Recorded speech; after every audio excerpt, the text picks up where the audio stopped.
This is Kathy from Gadgets Top 321, and in today's video I'm going to be taking a look at one of the inks from Montegrappa's Harry Potter series, Ravenclaw. I'll do a writing sample on Tomoe River paper in a variety of pens and nib sizes ranging from a Pilot Extra Fine to a 1.5 stub nib. Then I'll take a look at a writing sample that I did previously on 20-pound copy paper. I'll compare Ravenclaw to similar inks in my collection, and then I'll show you the results of the water resistance test. The first writing sample was done with a glass nib dip pen on Tomoe River paper, and you can see that it's a kind of a gray-black that leans just a touch toward the teal side. The ink came off the nib nice and uniformly. And when I did the swatch with tweezers, you can see that there's a nice wide range between dark and light. There's a slight halo of red sheen that you might be able to see on the end of the swatch. I'm going to begin with a Pilot 78G with an extra fine stainless steel nib.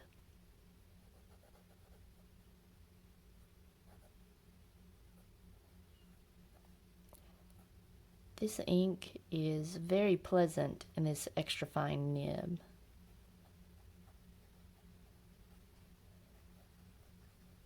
Very nice, very legible,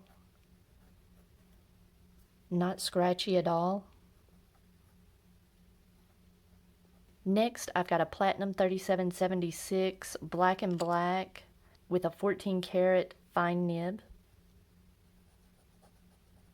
A little bit of a hard start there. That was a surprise.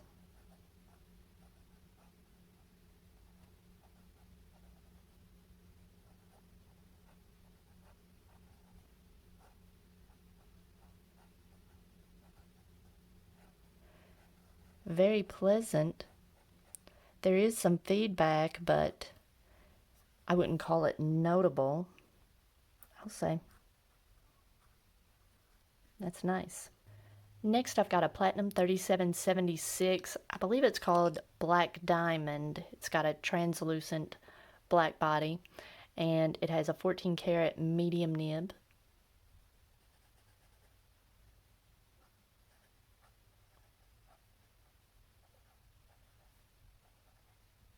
This is very nice.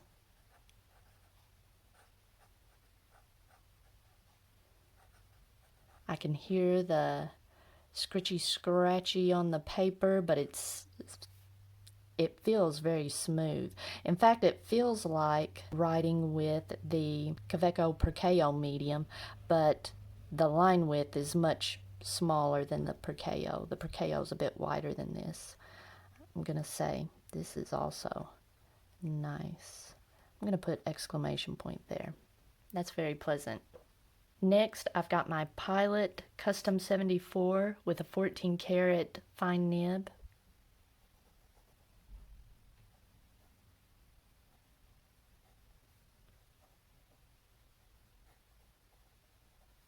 This is very smooth.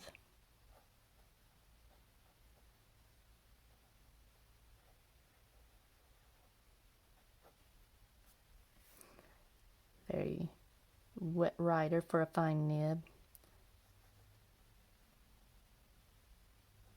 Next, I've got my Sailor LeCool with a medium fine steel nib.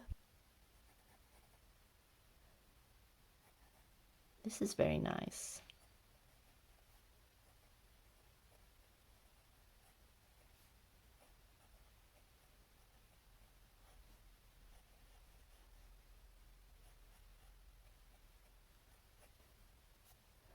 Yeah, decently wet for this medium fine.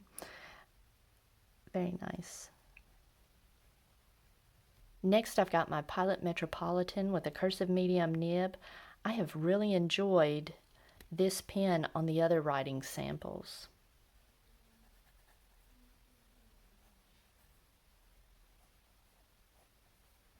I really enjoyed this on my writing sample that I did on Rhodia.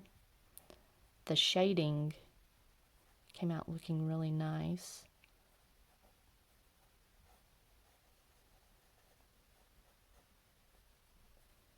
and this is very smooth.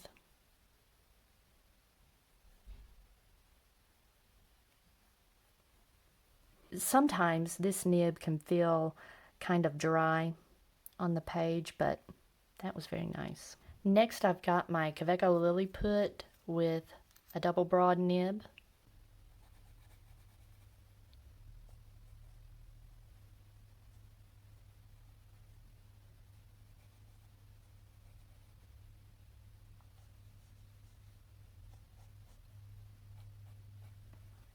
It's very smooth in this nib, and in fact, it's been very pleasant in all the nibs.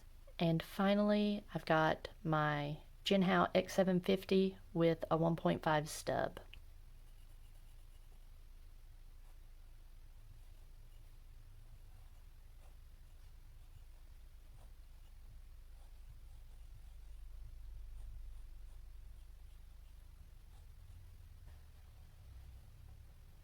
Okay, while that dries, let's take a look at the 20-pound copy paper.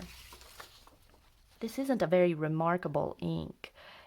On the copy paper, it comes out looking pretty flat. I'm not seeing hardly any shading, but you can see every pen that I wrote with was nice. With the exception of the Custom 74, it was just a little too wet. It looks okay. It doesn't stand out from the others, but when I was writing, it just felt significantly wetter than the others. But it does look okay. Ravenclaw, for it being as dark of an ink as it is, it's not excessively bleedy, but let's see. The Metropolitan did pretty good, and the Sailor LeCool, and then the two finer nibs, they didn't bleed through hardly any at all.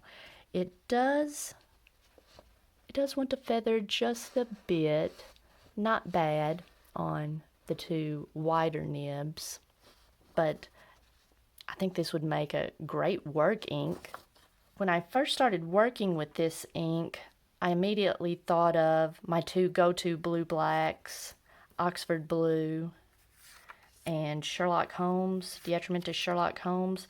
These aren't really true blue blacks, they're just very dark blues, and so you can see it makes the Ravenclaw look almost gray. So these two aren't really good comparisons. Sailor Mano Kikyu still is very blue when compared to Ravenclaw, and so is Sukiyo.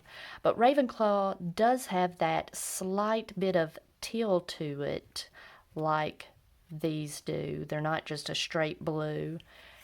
Califolio Equinox and Sailor Shikiori Yamadori are a bit brighter. So I didn't really have any good comparison inks.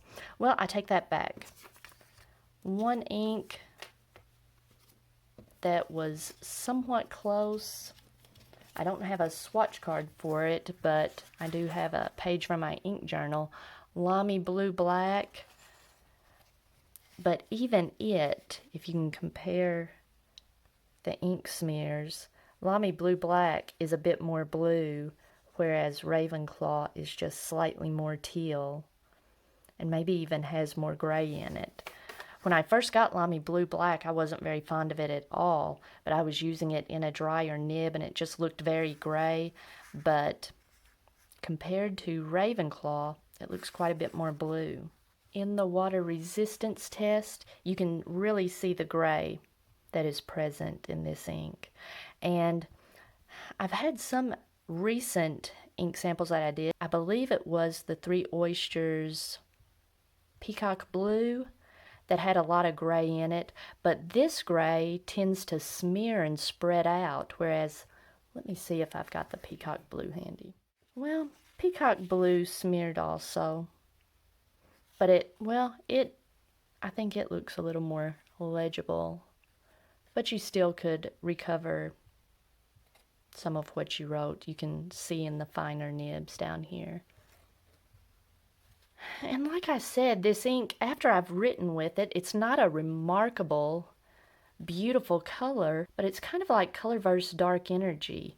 It just performs so nicely in the pen that it's a pleasure to use, even if once it dries, it's not an exceptionally beautiful ink. This was a fun ink to use, and in fact, the pen I'm looking forward to using it in most is my Pilot Metropolitan. Since I do have trouble with some inks just feeling excessively dry, this one was nice, and I like the shading that I get. Let's see if it shows up. I'm at a weird time of day. My lighting's not the best. Let me see. I've got my Rhodia paper. I really liked it on the Rhodia. You can see just the subtle shading, and it was a joy to write with. As I'm looking at this, I'm noticing the platinum medium. You can see just a bit of shading in that, and I can even see the halo of red sheen. That looks pretty cool. This is one of those inks that you could use at work, and most people aren't going to notice anything out of the ordinary, but when you're writing with it, you see the ink puddling in the bottom of the letters, and it's one of those inks for people who like watching the ink being deposited on the page. And if you know what you're looking for, it is a cool ink. It's subtly cool. I like it. This was an enjoyable ink to write with. These writing samples were fun. If you found this video helpful, please give me a thumbs up, and if you'd like to see more videos like this, please subscribe to my channel.